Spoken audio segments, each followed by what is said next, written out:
My brother-in-law needed to be taught a lesson, and I was the only one who was going to teach him because my wife didn't want to teach him, her parents didn't want to teach him. So, when he goes to my work and starts messing around with my colleagues, I decide to put my foot down and do this.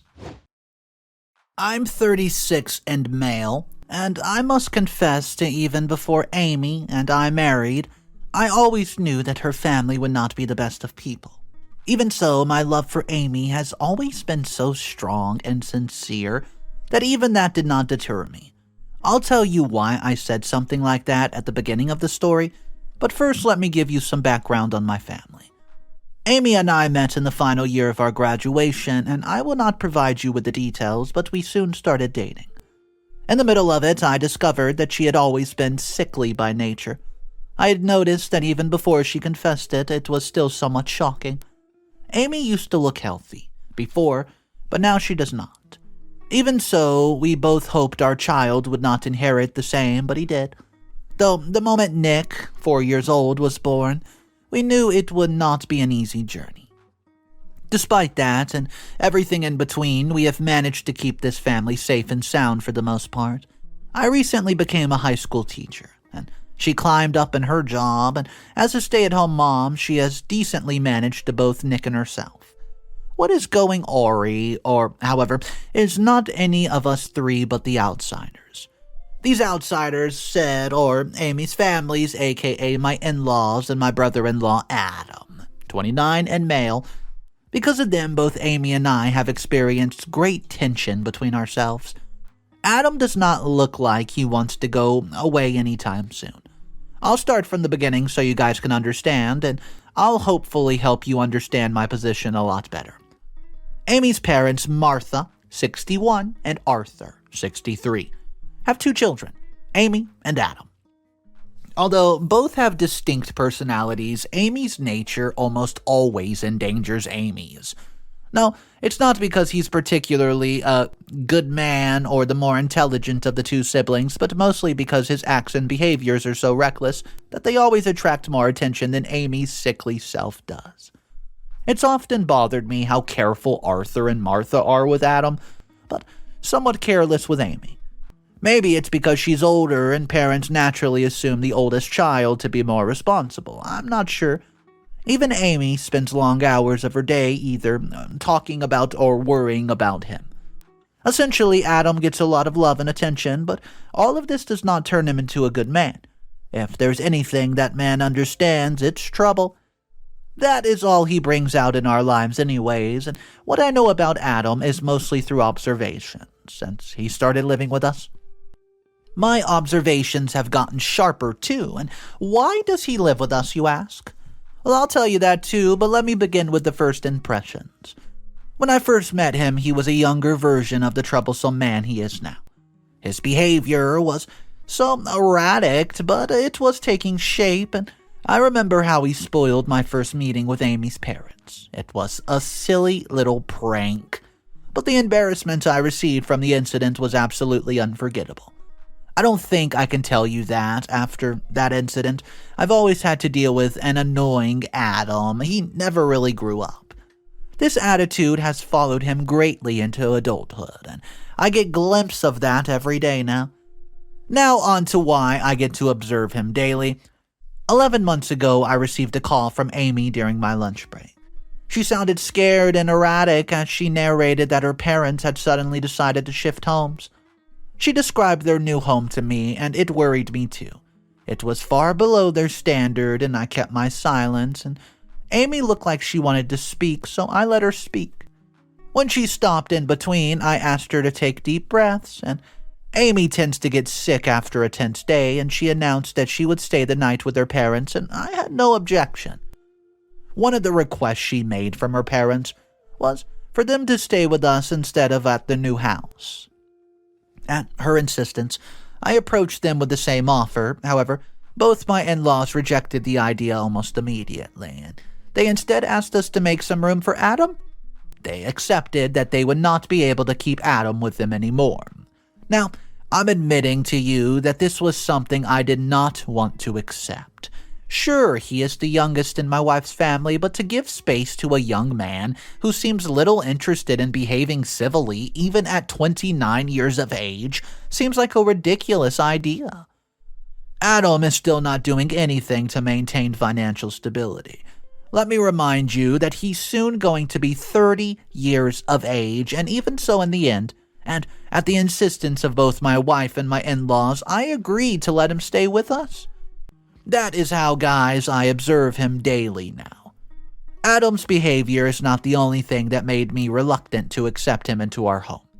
It's also my financial situation, and although this is a private matter, I'm mentioning it because it's also largely determining how I view Adam. If I'm doing financially well, I happen to overlook his behavior. But when it's not, I get nervous about his presence at our home. Amy tries to soothe my worries, but it does little to help me out of the situation. Adam, on his part, is not doing anything to change my idea of him either. If you need a little clearance on this, you see, Adam has a history of mismanaging money, because he has never really worked a day in his life, and he doesn't know how to handle it, and it's often the case when Amy tells me Adam has asked for some money, and the next time you ask him about it, he has no idea where exactly he used it all up. Although Adam hesitates with me, he does not shy away from Amy. This is a part of the reason why I get so nervous around him. A couple of weeks after Adam started living at our home, he came home bruised and beaten. I stood in the corner watching him as Amy inquired about his injuries. It was clear that he was again involved with some bad people, but Amy could not take the hint. I have always assumed she did not want to accept the possibility, and Adam is her little brother after all. It must hurt her to accept that her brother is going down the wrong path. Despite her sincere questions, he refused to tell the truth. He answered that he nearly got into an accident and a few people helped him find a way home. Because his bruises were so bad, we had to get him patched up at the nearest hospital. It cost me a hefty sum of money, and I'm not sure who I should curse, Adam or the hospital. However, I told you about that because that was not a one-time incident. Adam has returned home like that several times, and we had to take him to the hospital. It all hurts our financial stability, keeping in mind my sick wife and my son. Nick is 4 years old now, but his poor health makes him just appear half his age. There is that innocence of an infant in him, but it gets beaten down badly because of his health. We make several hospital visits within a month, and even with medical insurance, it's hard to manage. Imagine the extra weight Adam puts on us. Yes, it's often pretty bad. Amy's parents, I hear, are not doing much better. That's one thing to consider when it comes to Adam. When they're doing well, they kept Adam with them, and now that it's going badly, they have turned him over to us. When Adam's not home, I often inform Amy about my doubts, and she dismisses them and then accuses me of hating Adam for absolutely no reason. If I have to be honest, my reaction is the most natural when it comes to people like Adam. You see, he's never been good news, and I've never seen him as such. Perhaps that's why when I start hearing words around the neighborhood about me and my character, I first get worried for my family and myself and then get suspicious of Adam. Never in all the years I've lived in this home and taught at this school, I've ever had to deal with such a form of violence and aggression. They have only started recently, and I notice these reactions in how my colleagues talk about me. And my neighbors giggle behind our backs, and I can just attribute these reactions to them being vain, which is often the case, but that would be like lying to myself. We have had the cops at our doors several times because of Adam.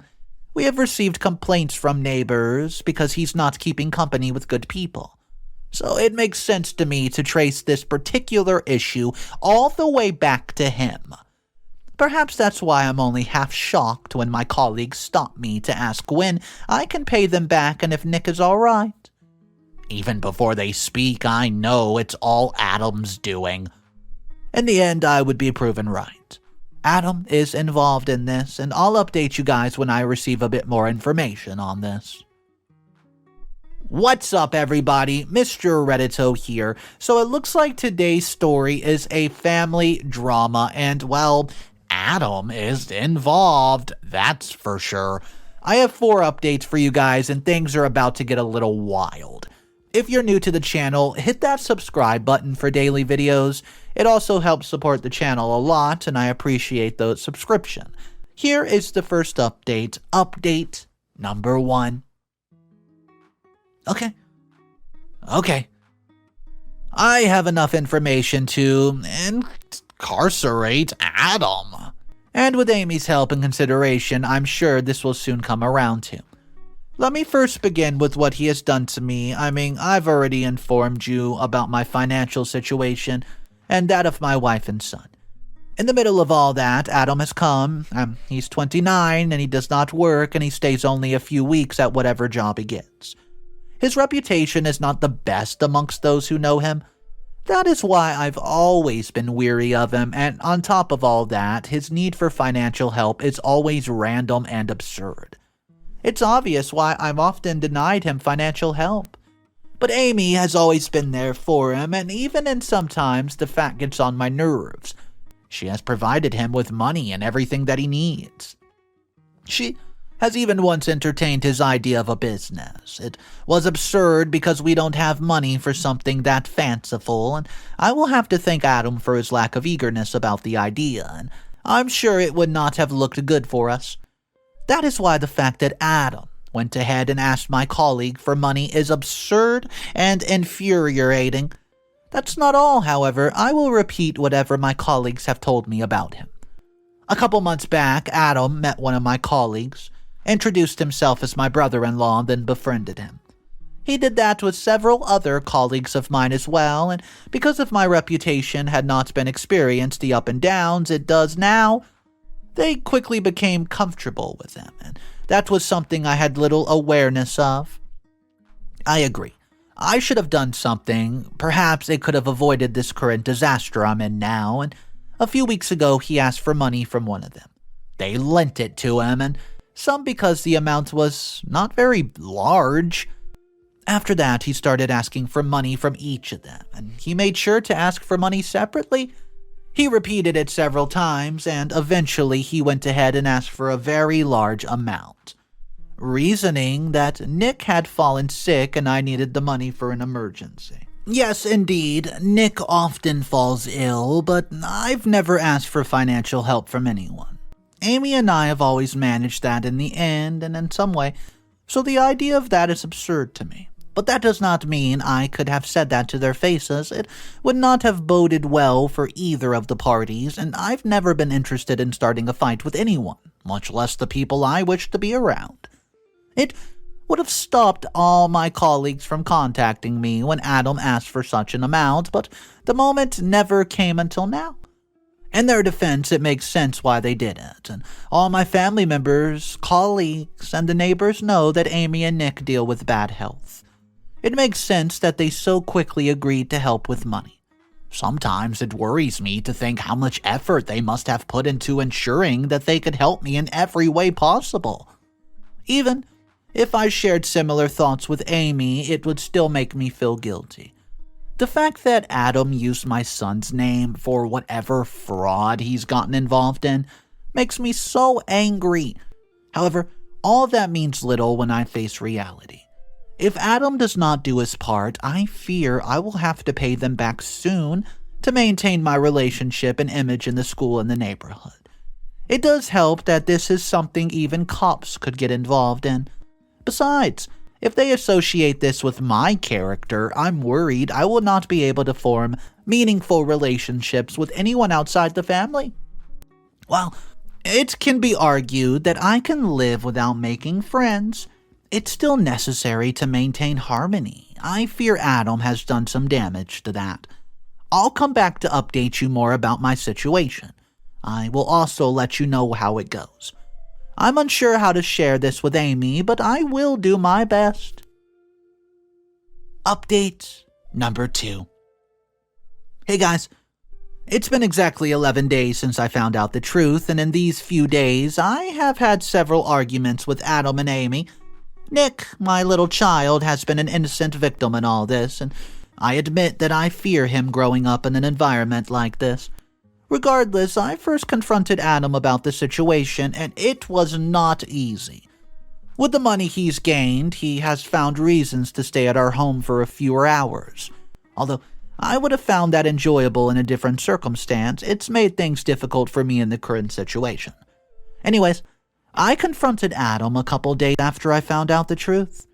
I began the conversation casually, asking if he knew my colleagues, and he just hesitantly answered that he did. I cannot explain this, but it was the first proof of his fraud. It's been almost a year since he started living with us, and I've never introduced him to any of them.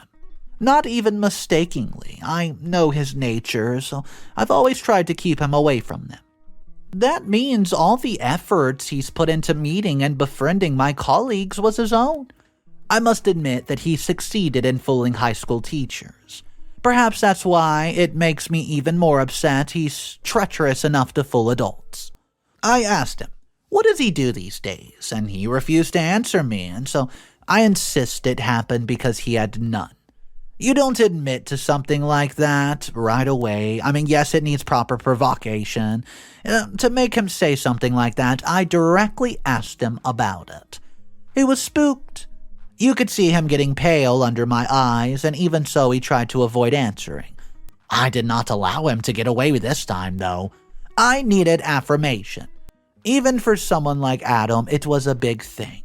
Yes, he does not know how to handle money, but I had never heard of him being involved in fraud until that moment. It was a serious matter.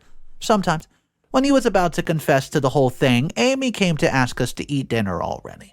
Since I did not want Amy to know about it until I confirmed it with Adam, I just stayed silent. Adam, as expected, kept avoiding me for a long time. Well, I was still planning to discuss it again with Adam and then Amy. That man badmouthed me in front of my wife, and I'm unsure what he said exactly, but Amy was furious with me for a while. She indeed agreed that Adam did something unforgivable, but she remains upset about whatever Adam told her about me. I often tried to ask her about it, but all she asked was why I disliked her brother so much. Amy is sure Adam will just come around miraculously, so why can I not?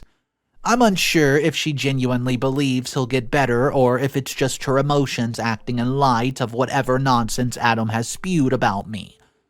But it's annoying to me. It's annoying that I have to explain or defend myself in the face of this situation, and it's even more annoying that Adam has shrugged his shoulders and said he cannot pay back anything right now. All he replies is that I will have to ask my colleagues to hold on just a little bit longer if they want the money back. There are ways I can deal with this situation, but I just remain hopeful that Amy will eventually come around and help me with these things. Meanwhile, she has gotten sick again, and Adam has been out of our home for days, and I'm unsure where he is now, but Amy worries about him. She calls her parents still feverish and asks if Adam is with them. They reply that he's not, and now she gets furious at me for being so harsh on Adam, so I just asked her, what did I even say? After all I asked was about his job and the actual fraud. She replies that Adam has said I've called him names and even threatened to report him to the police. It's no wonder he's not coming back home, she claims. I, on the other hand, know that that's not the reason. Yes, he's scared, but I'm glad that even without my warning him about the cops, he has enough mind to steer clear of me. I hope he's doing something to return the money he owes, because if not, I'm unsure how I will regain the trust my colleagues have placed in me all these years that we've known each other. In the meantime, I did not inform Amy that I was thinking about reporting him to the police.